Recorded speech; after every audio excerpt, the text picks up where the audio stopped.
Now you might be saying to yourself, these are some nice Photoshop drawings. But what if I told you I did them in Clip Studio Paint?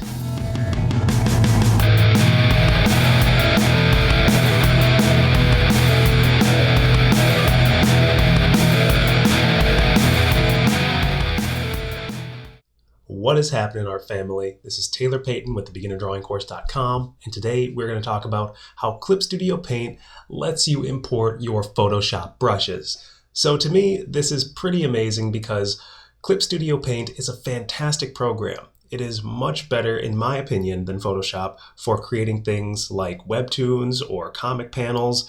The drawing features are much, much stronger, and it permits you to have a whole lot more control over your line. Now, to me, one of the only things holding me back from switching over more into Clip Studio Paint was my Photoshop brushes. I was clinging to those bad boys like there was no tomorrow. But now, as you can see, I am working in Clip Studio Paint with those very same brushes. It was very easy to import once I updated my Clip Studio Paint software, which I had to do at the website. There's no little client for it in terms of it automatically updating or refreshing itself. But still, the way that these brushes feel in Clip Studio Paint is actually different than how they feel in Photoshop. The reason for that, I wish I could say. I don't have the technical caliber in terms of software programming to give you all of the nitty-gritty details, but what I can say from an artist perspective is that these brushes feel delicious. They have a smoothness to them that was just not present in Photoshop. And for some reason, they have taken whatever data is encoded into the brushes that allows you to make certain marks or create certain kinds of textures and buildups, and they just work a lot more optimized.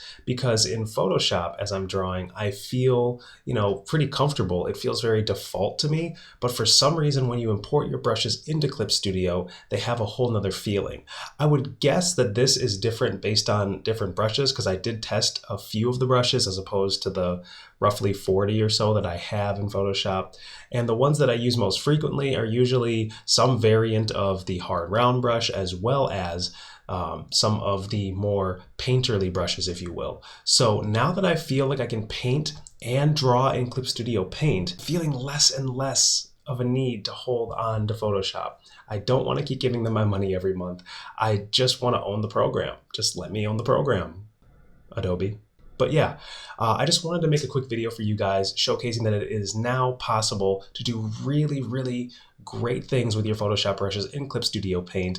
I can completely take my client work over here now. There is no need for me to go into Photoshop except for graphic design. And I'm going to try and design in Clip Studio Paint so that I can be so comfortable with it that I can finally work up the courage to cancel my Photoshop subscription. If you're interested in Clip Studio Paint, I left a link in the description box as well as a link to the brushes that I use. Studio Paint does have a free trial, so don't be afraid to click that link and check it out if you already have a comfort with other digital art programs.